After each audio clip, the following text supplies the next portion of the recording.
Ole Miss versus South Carolina. Look, Ole Miss versus South Carolina was very simple for me. I thought that Shane Beamer had one of the worst calls games by a head coach that I'd ever seen. You know, he went for it on a fake field goal on his own side of the field that turned into points. You know, of the 24 points that Ole Miss scored, 14 of them came off of 2 South Carolina turnovers. South Carolina had no answer offensively. Ole Miss defensively responded. You know, look, man, if I told you in 2 weeks that Ole Miss's defense between Kentucky and South Carolina, they would only give up 20 points. So 10 points a game, you would have thought that Ole Miss was absolutely splattering teams. I mean, the South Carolina game was somewhat of a splattering, man, if we're just being honest, because they had no answer. But everybody, when they look at Ole Miss, we want to talk about Trey Harris, Jackson Dart, Lane Kiffin, and all the stuff that they do offensively. Guys, defensively is where they're making their bread and butter right now. They have a massive test this weekend, does that defense this upcoming weekend against LSU, which Garrett Nussmeier can throw it all, he can throw it. Garrett can really pick you apart when he's hot. And that team's got a really good, or their running game has really been going. But when I'm looking at Ole Miss, guys, it's what they're doing defensively. The turnovers and bad coaching cost South Carolina early, but it's not why they lost the football game. They could get nothing going on offense. The front seven of Ole Miss with Walter Nolan, I know that Yellen was out, Princely Yellen was out, but Perkins, guys, they are as disruptive of a defensive line as you have in the SEC. And I know that sounds very weird to say about an Ole Miss football team. I don't think Ole Miss lost the football game last week because of their defense. Their defense is what kept them in it. Their defense 100% is what kept them in it.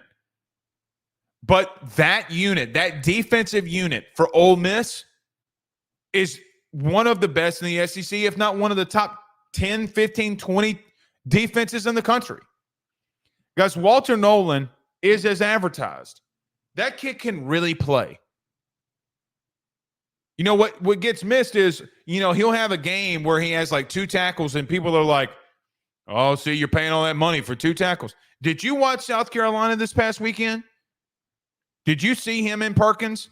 Did you see that secondary with Trey Amos? Now, I do think that they have an issue at the opposite boundary corner outside of Trey Amos, which I'm going to tell you, LSU is going to attack next week. We'll talk about this during the week. They're going to attack that. That Ole Miss defense is exceptional.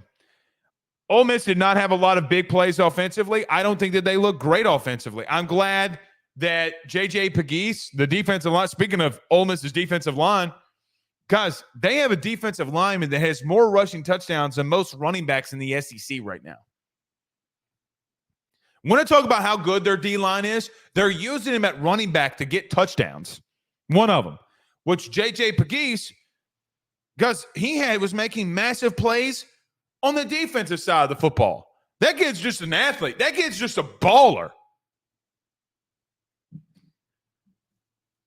That's 2 straight weeks, though, against some quality defenses, which I don't think that you're going to face a quality defense next week in LSU. But I say quality. I don't think that they're as good as those defenses. Maybe they're very comparable to South Carolina. But offensively, man, you have issues. You're banged up. Your offensive line did not play good at moments and times. Jackson Dart, I felt like, was making some bad decisions, but then would make a critically good decision on third down. You were 3 of 13 on third down. Still a massive issue for you. That's the biggest thing that you have offensively that's not working out for you. Guys, on offense, your inability to convert on third down has been Lane Kiffin's biggest bugaboo the last 2 weeks. It's been your biggest issue. And until you fix that, you're going to continue to have issues on offense.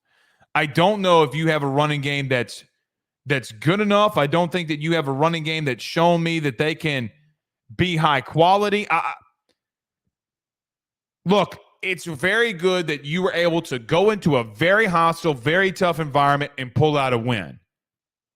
And you're just going to have to lean on something that maybe that you weren't expecting that you needed to lean on. And that's defense. So good on Ole Miss for bouncing back after a very tough loss against Kentucky. But your defense is here to be the story for you now. It's not the offensive side. All right.